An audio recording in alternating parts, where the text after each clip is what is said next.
नमस्कार सभी को। तो देखिए यहाँ पर हम लोग एक बहुत इंपॉर्टेंट नोट्स डिस्कस करेंगे। जो चैप्टर होने वाला है amazing world of solute solvents and solutions. Mainly हम लोग जो बात करने वाले वो इन तीन चीज़ों की बात करेंगे कि सॉल्यूट क्या होता है, सॉल्वेंट क्या होता है और सॉल्यूशंस क्या होते हैं। ठीक है, तो सबसे पहले इंट्रोडक्शन में चैप्टर का देख लेते हैं। उसमें ओआरएस के बारे में बताया गया है। ओआरएस क्या होता है? ओरल रिहाइड्रेशन सॉल्यूशन होता है। खासकर ये बच्चों को दिया जाता है जब बच्चों को पॉटी वॉटी आ रही होती है या पानी की कमी हो जाती है शरीर में, तो ओआरएस का घोल दिया जाता है। No matter how many sips you take, तो जितने भी आप सिप लेंगे ओआरएस के, तो आपको हमेशा टेस्ट जो मिलेगा वो सेम मिलेगा। ऐसा नहीं होगा कि पहला आपने सिप लिया तो उसका टेस्ट बहुत मीठा होगा, फिर दूसरे सिप में थोड़ा सा टेस्ट कम मीठा हो जाएगा, ऐसा नहीं होगा। तो जहाँ पर टेस्ट या जहाँ पर प्रॉपर्टीज एक ही जैसी रहती है उसको क्या कहते हैं? यूनिफॉर्म मिक्सचर कहते हैं। तो that's because sugar and salt dissolve uniformly in water, तो पूरा यूनिफॉर्म तरीके से वो डिजोल्व हो गए थे, इसलिए उन लोग ने एक सोल्यूशन फॉर्म किया। और कैसा सोल्यूशन फॉर्म किया? यूनिफॉर्म मिक्सचर का एक सोल्यूशन फॉर्म किया है। Where all components are evenly distributed, तो सारे कंपोनेंट जो हैं वो इवनली डिस्ट्रीब्यूट हैं इसमें। अब बात करते हैं टाइप ऑफ मिक्सचर्स। तो मिक्सचर जो होते हैं वो कितने टाइप के होते हैं, हालांकि हम लोग इसको पिछले चैप्टर में भी डिस्कस कर चुके थे, लेकिन यहाँ पर भी डिस्कस कर लेते हैं। तो यूनिफॉर्म मिक्सचर क्या होता है? कंपोनेंट्स जब इवनली मिक्स हो जाते हैं सोल्यूशन में, तो उसको क्या कहते हैं? यूनिफॉर्म मिक्सचर कहेंगे।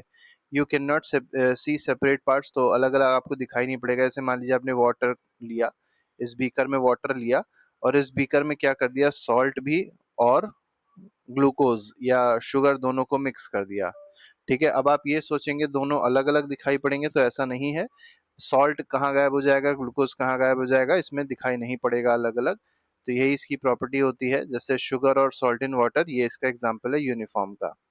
लेकिन नॉन यूनिफॉर्म में क्या होता है? कंपोनेंट्स जो होते हैं वो इवनली मिक्स नहीं होते हैं और ये सेपरेटली विजिबल होते हैं। मतलब सॉल्ट, जैसे सैंड है तो सैंड प्लस वाटर है, तो अगर आप दोनों को मिक्स करते हैं तो वाटर अलग दिखाई पड़ेगा, सैंड अलग दिखाई पड़ती है।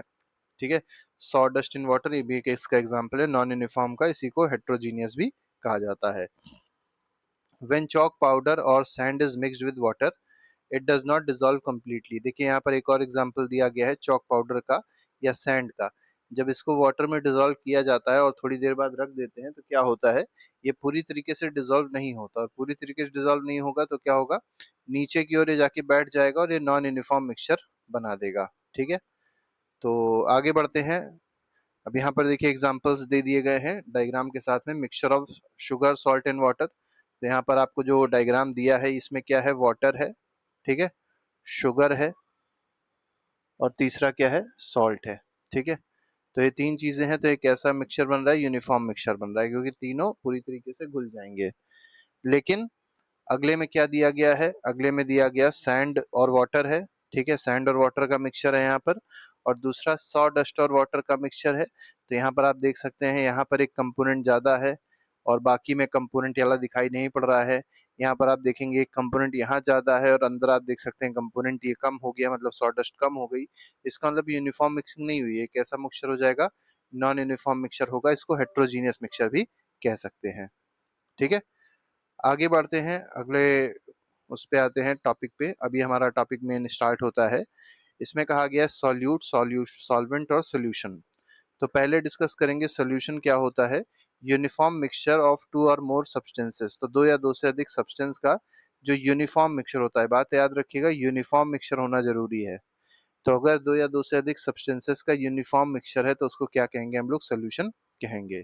जैसे शुगर वाटर हो गया, ठीक है, तो इसमें शुगर और वाटर का जो सोल्यूशन बनता है उसको क्या बोलते हैं? शुगर सोल्यूशन बोलते हैं। तो ये इंपॉर्टेंट है, इसके बारे में याद रखिएगा। तो शुगर सोल्यूशन कैसा मिक्सचर है? एक यूनिफॉर्म मिक्सचर है। इसमें सॉल्यूट क्या होगा? तो शुगर जो होगा वो सॉल्यूट होगा, मतलब जो कम मात्रा में होता है वो सॉल्यूट होता है और जो घुलता है। ठीक है, अब जैसे substance that dissolve usually in smaller quantity, मतलब जैसे ये वाटर है और वाटर में आपने क्या किया? शुगर घोला। ठीक है, ये शुगर को घोलने की कोशिश करी, तो शुगर घुल रहा है, इसके अंदर घुलेगा, डिजोल्व होगा, इसलिए शुगर को क्या कहा गया? सॉल्यूट कहा गया है। ठीक है, ये ज्यादातर केसेस में कम क्वांटिटी में ही होता है। एग्जाम्पल दिया गया शुगर या सॉल्ट का। सॉल्वेंट क्या होता है? जिसमें सॉल्यूट घुलता है। ठीक है, the substance that does the dissolving, तो जो डिजोल्विंग करता है। ठीक है, मतलब जिसमें कोई भी सॉल्यूट घुलता है या डिजोल्व होता है उसको बोलते हैं सॉल्वेंट। ये ज़्यादातर केस में लार्ज क्वांटिटी में ही रहेगा, जैसे वाटर है, ठीक है। तो वाटर आप देख सकते हैं यहाँ पर जो बड़े-बड़े यहाँ पर गोले दिखाई पड़ रहे हैं येलो कलर के, ये क्या है? सॉल्यूट के पार्टिकल्स हैं। ज़्यादा क्वांटिटी में नहीं, कम क्वांटिटी में है। और जो ये आपको ब्लू कलर के गोले दिखाई पड़ रहे हैं वो सॉल्वेंट है, और यहाँ पर सॉल्वेंट क्या हो जाएगा इस केस में? वाटर हो जाएगा। और क्योंकि ये शुगर और वाटर का सॉल्यूशन था तो सॉल्यूट क्या हो जाएगा? शुगर हो जाएगा, ठीक है। तो शुगर और सॉल्यूट, सॉल्वेंट, ये दो चीजें हो गई। अब फॉर्मूला देख लेते हैं, फॉर्मूला क्या दिया गया है। फॉर्मूले का मतलब कुछ नहीं है, फॉर्मूले का मतलब यही है कि जब हम लोग सॉल्यूट और सॉल्वेंट को मिलाते हैं तो क्या बनता है? सोल्यूशन बनता है। एग्जाम्पल दिया गया जैसे एक शुगर सिरप है, जिसको गुलाब जामुन सिरप भी एग्जाम्पल में दिया गया है। तो शुगर जो है उसमें क्या होता है? सॉल्यूट होता है, और वाटर जो होता है उसमें वो क्या होता है? सॉल्वेंट होता है, जिसको चाशनी कह सकते हैं।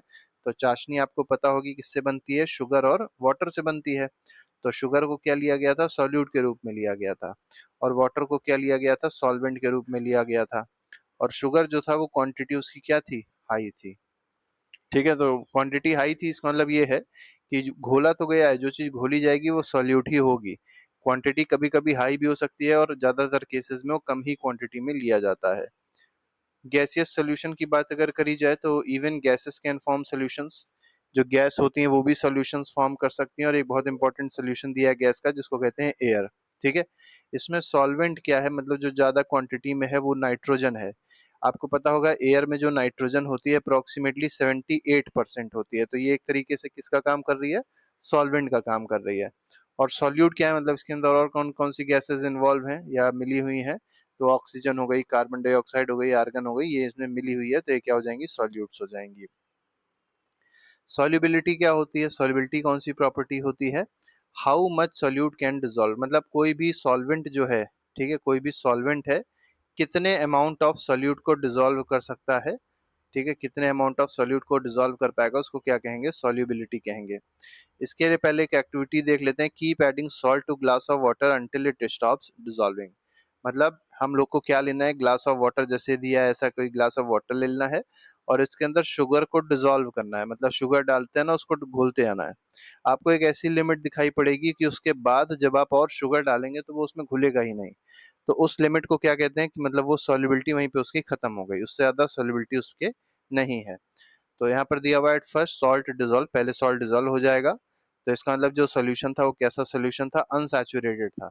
मतलब जब सॉल्ट लगातार डिजोल्व होता जा रहा है, इसका मतलब जो सोल्यूशन है वो अनसैचुरेटेड, अनसैचुरेटेड का मतलब ये है कि और सॉल्यूट उसके अंदर डिजोल्व हो सकता है। लेकिन एक ऐसी लिमिट आ गई कि आप कितना भी उसको घोलने की कोशिश कर रहे हैं लेकिन वो घुल नहीं रहा है। तो इसका मतलब वो ऐसी लिमिट आ गई, इसको कहेंगे सैचुरेटेड सोल्यूशन, या सैचुरेशन की लिमिट आ गई है। अब जो सॉल्यूट है वो डिसॉल्व नहीं होगा। तो when no more salt dissolves and some settles at the bottom, और बॉटम पे सेटलमेंट हो जाएगा, जो सॉल्ट होगा वो बॉटम पे सेटल हो जाएगा और वो डिसॉल्व नहीं होगा। तो उस कंडीशन को क्या कहेंगे? उस कंडीशन में जो सॉल्यूशन बनता है उसको बोलते हैं सैचुरेटेड सोल्यूशन। तो देखिए यहाँ पर अनडिसॉल्व सॉल्ट आ गया है, और ये जो सोल्यूशन है पूरा एक कैसा है? सैचुरेटेड सोल्यूशन है। मतलब अनसैचुरेटेड क्या होता है? ज्यादा और भी सोल्यूट डिसॉल्व किया जा सकता है। और सैचुरेटेड क्या होता है? कि वो पूरी तरीके से सैचुरेट हो चुका है। अब उसमें आगे कोई भी चीज आप मिलाने की कोशिश करेंगे तो वो उसमें घुलेगी नहीं, डिसॉल्व नहीं होगी, ठीक है। अब उसकी डेफिनेशन देखिए क्या दी हुई है इन्हीं दोनों चीजों की।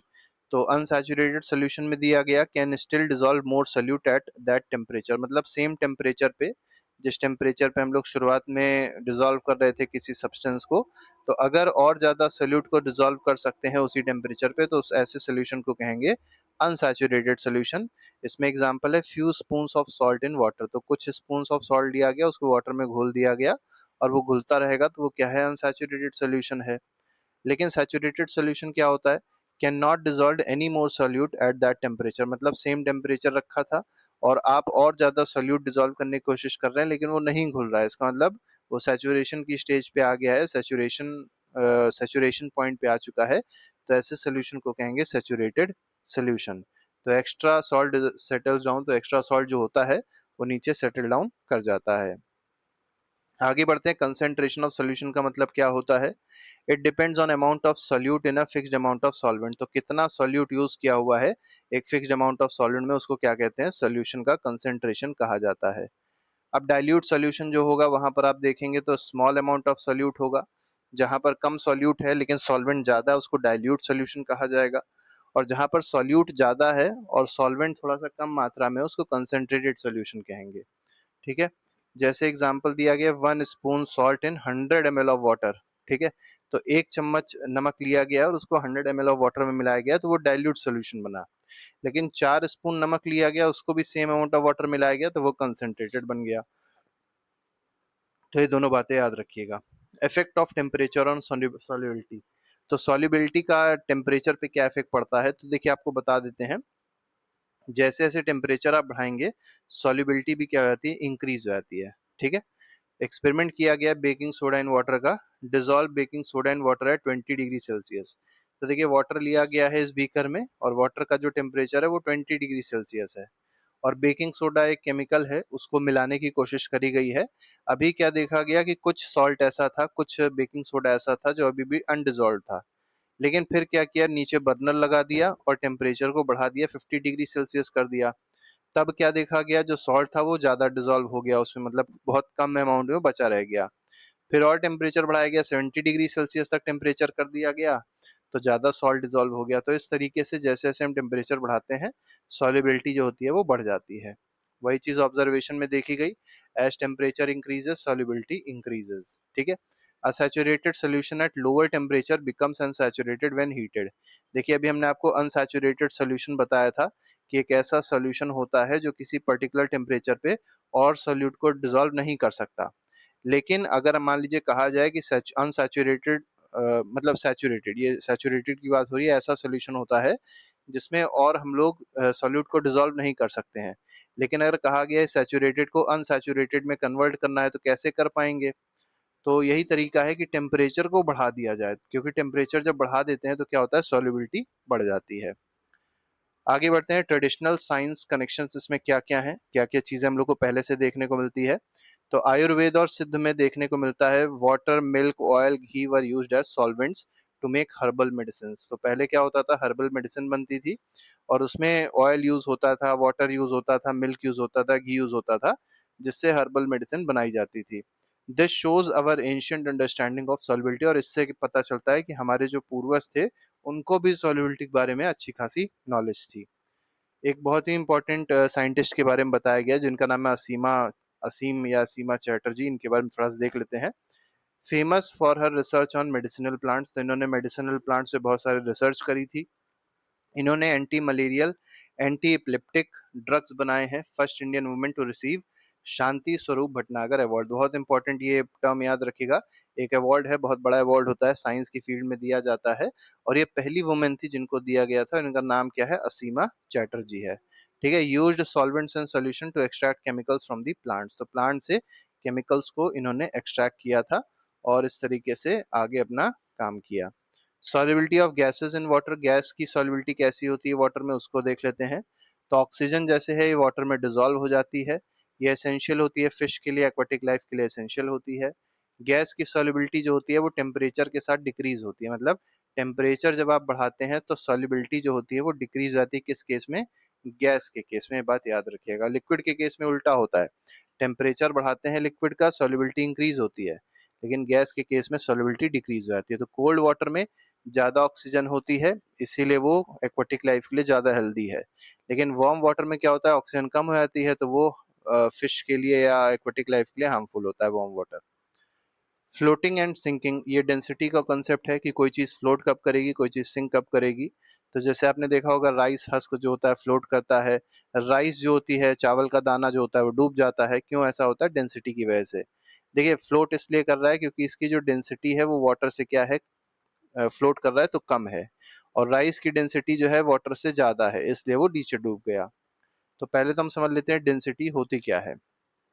तो डेंसिटी का फॉर्मूला याद रखिए, इसी से डेफिनेशन भी बन जाएगी, मास अपॉन वॉल्यूम, ठीक है? मास अपॉन वॉल्यूम इसको कहते हैं क्या, डेंसिटी कहते हैं। तो मास पर unit volume is called density. It tells how tightly matter is packed. तो उसके अंदर जो पार्टिकल्स है मैटर के अंदर, मतलब जो भी उसके अंदर मैटर प्रेजेंट है, चाहे सॉलिड हो, चाहे लिक्विड हो, चाहे गैस हो, वो कितना टाइटली पैक्ड है, उस वो बताता है क्या, मतलब वो डेंसिटी से हम लोग को पता चलता है। अ डेंस ऑब्जेक्ट, कोई डेंस ऑब्जेक्ट है जैसे iron, has more mass in less space. तो ज्यादा मास यहाँ पर आपको देखने को मिलेगा कम जगह में, लेकिन अगर मान लीजिए कॉटन है, तो कॉटन के केस में क्या दिखाई पड़ेगा कि यहाँ पर मास कम होगा, ठीक है, मास कम होगा और स्पेस जो है लेगा वो ज्यादा लेगा, ठीक है, स्पेस मोर, तो उस केस में डेंसिटी क्या हो जाएगी, कॉटन की कम हो जाएगी। एग्जाम्पल दिया गया है कैसे डेंसिटी कैलकुलेट करी जाती है, तो जैसे एल्यूमिनियम है, इसका मास 27 ग्राम है मान के चलिए, और इसका वॉल्यूम देखा गया तो 10 सेंटीमीटर क्यूब था, तो डेंसिटी क्या देखी गई, 27/10 मतलब 2.7 ग्राम पर सेंटीमीटर क्यूब। ये जो ग्राम पर सेंटीमीटर क्यूब है, ये यूनिट होती है किसकी, डेंसिटी की, ठीक है। और जब भी आपको वाटर का देखना है, तो वाटर की डेंसिटी क्या होती है, ये होती है 1 ग्राम पर सेंटीमीटर क्यूब, ये वाटर की डेंसिटी है। आप देख सकते हैं एल्यूमिनियम की जो डेंसिटी आई वो 2.7 ग्राम पर सेंटीमीटर क्यूब आई, इसका मतलब वाटर से 2.7 टाइम जो है वो ज्यादा डेंस है, कौन, एल्यूमिनियम। अब देखिए यहाँ पर एसआई यूनिट दी गई थी, एसआई यूनिट जो होती है किलोग्राम पर मीटर क्यूब होती है डेंसिटी की, ये बात याद रखिएगा, अगर एसआई यूनिट पूछी जाएगी तो आप किलोग्राम पर मीटर क्यूब बताएंगे। लेकिन और भी यूनिट्स होती हैं, जैसे ग्राम पर सेंटीमीटर क्यूब होती है, ग्राम पर मिलीलीटर होती है, तो एक रिलेशन याद रखिएगा कि 1 ग्राम पर सेंटीमीटर क्यूब में 1000 किलोग्राम पर मीटर क्यूब भी होता है। तो जैसे अगर वाटर की डेंसिटी आपको पता है और कितनी है, 1 ग्राम पर सेंटीमीटर क्यूब है, तो इसको और क्या लिख सकते हैं, 1000 किलोग्राम पर मीटर क्यूब भी लिख सकते हैं। Effect of temperature and pressure on density, तो टेम्परेचर और प्रेशर जो है वो डेंसिटी को कैसे चेंज करते हैं बताना है। तो density decreases with temperature even temperature increases, मतलब क्या हुआ कि जब हम लोग टेम्परेचर को बढ़ाते हैं तो डेंसिटी जो होती है वो क्या हो जाती है, डिक्रीज हो जाती है, क्योंकि मैटर जो होता है वो एक्सपैंड होता है, ठीक है। वॉल्यूम बढ़ेगा और वॉल्यूम बढ़ेगा तो डेंसिटी क्या हो जाएगी, कम हो जाएगी। Gases are affected more by pressure than solids और लिक्विड, देखिए गैस जो होती है, गैस पे फर्क ज्यादा किससे पड़ता है, प्रेशर से पड़ता है। ऐसे मतलब सॉलिड और लिक्विड के कंपैरिजन में गैस पे जो ज्यादा इफेक्ट पड़ेगा डेंसिटी पे, वो किसकी वजह से पड़ता है, प्रेशर की वजह से पड़ता है, बात याद रखिएगा। रिलेटिव डेंसिटी भी एक बहुत इंपॉर्टेंट कॉन्सेप्ट है, रिलेटिव डेंसिटी क्या होती है भी जल्दी समझ लेते हैं। रिलेटिव डेंसिटी होती है डेंसिटी ऑफ सब्सटेंस, तो कोई भी आपके पास सब्सटेंस है, ऐसे मान लीजिए एल्युमिनियम था, तो आपने एल्युमिनियम की डेंसिटी अभी देखी थी, क्या आ रही थी, 2.7, अपॉन क्या कर दिया, डेंसिटी ऑफ वाटर वो क्या थी, 1 थी, तो रिलेटिव डेंसिटी जो मिलेगी एल्युमिनियम की क्या हो जाएगी, 2.7 हो जाएगी। तो रिलेटिव डेंसिटी की कोई यूनिट नहीं होती है, क्योंकि ऊपर भी डेंसिटी नीचे भी डेंसिटी, दोनों यूनिट कट जाएगी, कोई भी यूनिट इसकी नहीं बचेगी। तो वही चीज देखिए यहाँ पर दी गई थी। आगे बढ़ते हैं, एप्लीकेशन एग्जाम्पल देख लेते हैं क्या क्या एग्जाम्पल है इसमें। तो जैसे पहला एग्जांपल दिया गया, 1 लीटर ऑयल पैकेट वे 910 ग्राम, तो आप अगर कोई भी रिफाइंड ऑयल देखेंगे या कोई भी ऑयल देखिएगा तो उसमें क्या होता है, 1 लीटर का अगर पैक है तो उसका वेट लिखा होगा 910 ग्राम, ठीक है। इससे क्या पता चलता है, इससे पता चलता है ऑयल की डेंसिटी जो है वाटर से कम है, so it floats on water, इसी वजह से क्या होता है, वाटर पे फ्लोट करता है। तो समरी क्या है इससे रिलेटेड देख लेते हैं। तो ऑल सोल्यूशन जो होते हैं वो कैसे होते हैं, यूनिफॉर्म मिक्सचर होंगे, ठीक है, जितने भी सोल्यूशन होते हैं वो यूनिफॉर्म मिक्सचर्स होते हैं। वाटर जो है वो यूनिवर्सल सॉल्वेंट है, क्योंकि ये बहुत सारे सब्सटेंस को डिसॉल्व कर सकता है। Temperature affects how much solute can dissolve, तो टेम्परेचर जो होता है वो क्या करता है, इफेक्ट करता है सोल्यूट को कि कितना सोल्यूट डिसॉल्व हो पाएगा। गैसेस जो होती हैं वो ज्यादा डिसॉल्व हो जाती हैं किसमें, कोल्ड वाटर में, तो कोल्ड वाटर अगर है तो उसमें गैस जल्दी डिसॉल्व होगी, ज्यादा डिसॉल्व होगी। हॉट वाटर के केस में क्या होता है, जो गैसेस होती हैं वो कम डिसॉल्व होती हैं, ठीक है। तो अलग अलग चीजें हैं, लिक्विड के केस में टेम्परेचर के साथ सॉल्युबिलिटी बढ़ती है और गैस के केस में सॉल्युबिलिटी कम होती है। ऑब्जेक्ट फ्लोट्स और sinks depending on their density, अब जो ऑब्जेक्ट होता है वो फ्लोट करेगा कि सिंक करेगा, वो किस पे डिपेंड करता है, डेंसिटी पे डिपेंड करता है, वो हम आपको बता चुके थे। वही डेंसिटी देखिए फिर से दी गई है, डेंसिटी क्या होती है, मास यूनिट वॉल्यूम, ये रिवीजन है उसका, तो मास अपॉन वॉल्यूम हो जाएगा, फॉर्मूला यूनिट ये हो जाएगी। अब बात करते हैं कि मेजरिंग डेंसिटी ऑफ सब्सटेंस, कैसे मेजर करेंगे डेंसिटी को। तो मेजर करने के लिए पहले आप मास मेजर कर लीजिए, वॉल्यूम मेजर कर लीजिए, फिर फॉर्मूला लगा दिए, density is equal to mass upon volume. अब मास को कैसे मेजर किया जाएगा ये बड़ा मुद्दा है। तो व्हाट इज मास, तो मास क्या होता है, अमाउंट ऑफ मैटर जो प्रेजेंट होता है बॉडी में, उसको मास कहते हैं। मतलब किसी बॉडी में कितना सॉलिड, कितना लिक्विड, कितने गैसेस प्रेजेंट है, उसको क्या बुलाएगा, मास बोला जाएगा। इसको बैलेंस, एक बीम बैलेंस होता है, उससे मेजर किया जाता है मास को। टाइप्स ऑफ बैलेंसेस दो होते हैं, डिजिटल बैलेंस होता है, टू पैन बैलेंस होता है। डिजिटल बैलेंस अभी आप नीचे देखेंगे उससे मेजर करके बताया गया, टू पैन बैलेंस ये है, ठीक है, ये पहले यूज होता था, अब नहीं यूज होता है। यहाँ पर देखिए जो है डिजिटल बैलेंस है, ठीक है। Measuring mass of solid object, तो कैसे मेजर किया जाएगा, तो देखिए सिंपल सा है, switch on the digital weighing machine पर स्विच ऑन कर दीजिए, फिर चेक करिए यहाँ पर ये 0 रीडिंग होनी चाहिए, और अगर 0 नहीं है तो टेयर है रीसेट का बटन होता है उसको दबाना पड़ता है। इसके बाद क्या करना है, clean dry watch glass use करना है, बटर पेपर यूज करना है पैन पे, ठीक है। Press tare again to make it 0, फिर से आपको क्या करना है, टेयर बटन दबाना पड़ेगा जिससे रीडिंग क्या हो जाए, 0 हो जाए। नाउ प्लेस दी सॉलिड ऑब्जेक्ट, इसके बाद क्या करना है, सॉलिड ऑब्जेक्ट को इसके ऊपर रखना है और फिर आपको रीडिंग मिल जाएगी, ठीक है। यहाँ देखिए रीडिंग मिल गई है 16.400 ग्राम की। लिक्विड के केस में भी क्या कर सकते हैं, सेम चीज कर सकते हैं, instead of watch glass use a beaker, यहाँ पर बीकर यूज कर लिया जाएगा और फिर से टेयर बटन दबा के 0 कर देंगे, फिर वेट नाप लेंगे, उसका मास नाप लेंगे। मास और वेट में जो डिफरेंस होता है उसको थोड़ा सा देख लेते हैं। डेफिनेशन क्या है मास की, क्वांटिटी ऑफ मैटर। वेट क्या होता है, force with which earth attracts the object, तो जिस फोर्स से अर्थ किसी भी ऑब्जेक्ट को अट्रैक्ट करता है उसको कहते हैं वेट। मास का सिंबल होता है स्मॉल एम, वेट का होता है कैपिटल डब्ल्यू। यूनिट अगर आप देखेंगे ग्राम और किलोग्राम जो होती है मास की होती है, वेट की क्या होती है, न्यूटन होती है। एन कैपिटल से रहता है क्योंकि नाम है, ठीक है। रिलेशनशिप क्या होता है मास और वेट में, तो वेट जो होता है वो mg के बराबर होता है, m है मास और g है एक्सेलरेशन ड्यू टू ग्रेविटी या ग्रेविटी भी कह सकते हैं। किसी भी बॉडी का जो मास होता है वो हर जगह सेम रहेगा, कभी भी चेंज नहीं होगा, चाहे ग्रेविटी हो चाहे कोई भी कंडीशन हो, लेकिन वेट जो होता है वो ग्रेविटी पे डिपेंड करता है, ग्रेविटी के डायरेक्टली प्रोपोर्शनल होता है, ठीक है। बैलेंसेस जनरली मेजर वेट, तो बैलेंस जो होते हैं वो जनरली वेट को मेजर करते हैं, लेकिन उससे हम लोग ग्राम और किलोग्राम में भी निकाल सकते हैं, तो मास भी मिल जाता है, ठीक है। तो ऐसी कोई प्रॉब्लम नहीं होती। वॉल्यूम कैसे मेजर किया जाता है, तो volume is the amount of space occupied by object और सब्सटेंस, तो कितना स्पेस ऑक्यूपाई कर रहा है कोई भी ऑब्जेक्ट या सब्सटेंस, उसको वॉल्यूम कहते हैं। यूनिट क्या होती है वॉल्यूम की, क्यूबिक मीटर होती है, और इसी को ही क्या बोलते हैं, मिलीलीटर भी बोलते हैं। 1 cubic metre 1 centimetre cube, cubic centimetre, centimetre cube इसकी यूनिट होती है, ठीक है। और मेन जो यूनिट है वो मीटर क्यूब याद रखिएगा, 1 सेंटीमीटर क्यूब में 1 मिलीलीटर होता है, बात याद रखिए। और 1 डेसीमीटर क्यूब वो या डेकामीटर क्यूब जो होता है वो 1 लीटर के बराबर होता है। तो ये कुछ इंपॉर्टेंट चीजें हैं जो आपको याद रखनी है फिलहाल। इसके बाद मेजरिंग वॉल्यूम ऑफ लिक्विड, कैसे वॉल्यूम को मेजर करेंगे, तो मेजरिंग सिलेंडर से मेजर किया जाता है। ये एक टॉल ट्रांसपेरेंट कंटेनर होता है, इसमें मार्किंग्स होती हैं, अभी हम नीचे दिखाएंगे, आपको डायग्राम लगाया है। अलग अलग साइजेस में अवेलेबल होता है, आप आसानी से वाटर को डाल के या जो भी लिक्विड है उसको डाल के उसका वॉल्यूम मेजर कर सकते हैं। रीडिंग मेजरिंग सिलेंडर कैसे, तो big marks 10 millilitre, small division होते हैं 10, और हर एक स्मॉल डिवीजन जो है वो 1 ml शो करता है। जैसे मान लीजिए ये आपके पास था, ठीक है, ये 0 है, यहाँ पे 10 दिखाई पड़ रहा है, तो इसके बीच में 10 डिविजन छोटे छोटे होंगे, ठीक है। अब अगर मान लीजिए पहले डिवीजन पे रीडिंग आई, यहाँ तक रीडिंग आई, इसका मतलब ये क्या हो जाएगा, 1 ml हो जाएगा।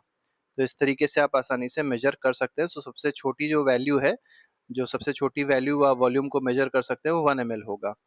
कुछ और स्मॉल सिलेंडर्स भी आते हैं जैसे 10 ml के, उसमें 0.1 ml को भी हम लोग मेजर कर सकते हैं, बहुत ही छोटी रीडिंग्स को मेजर कर सकते हैं। तो इससे एक और चीज़ पता चलती है कि अगर हम लोग को ज़्यादा एक्यूरेसी चाहिए होती है तो उसके हम लोग को स्मॉल सिलेंडर्स को यूज़ करना पड़ता है।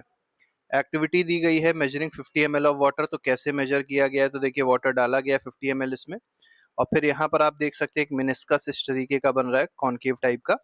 फिर इस मिनिस्कस को चेक किया गया है कि रीडिंग किस पे आ रही है, तो 50 पे आ रही है, ठीक है। तो इस तरीके से हम लोग क्या कर सकते हैं, मेजर कर सकते हैं कि जो वॉल्यूम है वो कितना है, ठीक है। आगे बढ़ते हैं, मेजरिंग वॉल्यूम ऑफ सॉलिड, तो किसी भी सॉलिड का वॉल्यूम कैसे मेजर किया जाएगा, तो अगर वो एक रेगुलर शेप्ड है जैसे क्यूब या क्यूबॉइड है, तो वॉल्यूम का सीधे फॉर्मूला लगा सकते हैं, length into breadth into height. जैसे एक नोटबुक है, उसकी लेंथ दी गई है 25, विथ दी गई है 18 सेंटीमीटर, और हाइट दी गई है 2 सेंटीमीटर, ठीक है। तो वॉल्यूम निकाल लेंगे तो L into B into H हो जाएगा। लेकिन अगर इरेगुलर शेप सॉलिड होगा तो उस केस में वॉल्यूम कैसे निकलता है, तो उसके लिए वाटर जो डिस्प्लेस होता है उससे निकाल सकते हैं हम लोग वॉल्यूम क्या होगा। वाटर डिस्प्लेसमेंट मेथड कहते हैं। तो क्या, जैसे यहाँ मान लीजिए वाटर था और उसकी हाइट ये है वाटर की, इसमें क्या किया, एक थ्रेड में बांध दिया गया इस ईटे को, और ईटे को अंदर डाला गया। तो अंदर जब डालते हैं तो क्या देखा गया कि कुछ हाइट जो है वो रेज हो गई, कुछ बढ़ गई हाइट, तो जितना डिफरेंस आया वही क्या हो जाएगा, इसका वॉल्यूम हो जाएगा। तो जैसे पहले जो थी 50 ml थी, बाद में क्या हो गई 55 ml हो गया वॉल्यूम। अब फिर दोनों को सब्ट्रैक्ट कर दिया तो 5 ml या 5 सेंटीमीटर क्यूब क्या आ गया, इसका वॉल्यूम आ गया जो सॉलिड उसके अंदर डाला गया था, ठीक है, अब डेंसिटी कैसे निकलेगी वो आप समझ ही गए होंगे, मास अपॉन वॉल्यूम कर दिया डेंसिटी मिल जाएगी। कुछ इंटरेस्टिंग फैक्ट्स हैं उसको देख लेते हैं जो बुक में दिए थे। तो लेयर्स ऑफ अर्थ की बात करी जाए तो क्रस्ट होता है, मेंटल होता है, कोर। तो क्रस्ट सबसे बाहरी लेयर होती है, इसकी डेंसिटी सबसे कम होती है, मेंटल की डेंसिटी उससे ज्यादा होती है, कोर की डेंसिटी सबसे ज्यादा होती है, ये इनर मोस्ट होती है। ठीक है, तो क्या पता चला, जैसे जैसे हम लोग अंदर जाते हैं, डीपर जाते हैं अर्थ में, प्रेशर बढ़ता है, टेम्परेचर बढ़ता है और डेंसिटी भी क्या होती है, बढ़ती है।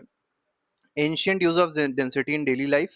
तो डेंसिटी का एंशियंट यूज क्या होता था, तो पहले जो होता था वो बैम्बू और वुड के क्या बनाए जाते थे, राफ्ट और बोट्स बनाई जाती थी। तो इसलिए बनाई जाती थी बैम्बू की, क्योंकि बैम्बू की जो डेंसिटी होती है बहुत हॉलो होता है, तो डेंसिटी क्या होती है, कम होती है। हॉलो है, लाइटर देन वाटर है, उसकी डेंसिटी कम है और आसानी से वो क्या करता है, फ्लोट करता है। Effect of temperature on density. अब टेम्परेचर पे क्या इफेक्ट होता है डेंसिटी का, इसको थोड़ा सा देख लेते हैं। तो what happens when temperature changes, तो व्हेन हीटेड, जब टेम्परेचर को बढ़ाया जाता है तो पार्टिकल्स दूर दूर भागते हैं, तो वॉल्यूम बढ़ जाएगा। वॉल्यूम बढ़ेगा तो डेंसिटी कम हो जाएगी। कूलिंग में क्या होता है, कूलिंग के केस में पार्टिकल पास पास आ जाते हैं, और पार्टिकल पास पास आ जाएंगे तो वॉल्यूम कम हो जाएगा। वॉल्यूम कम हो जाएगा तो डेंसिटी बढ़ जाएगी।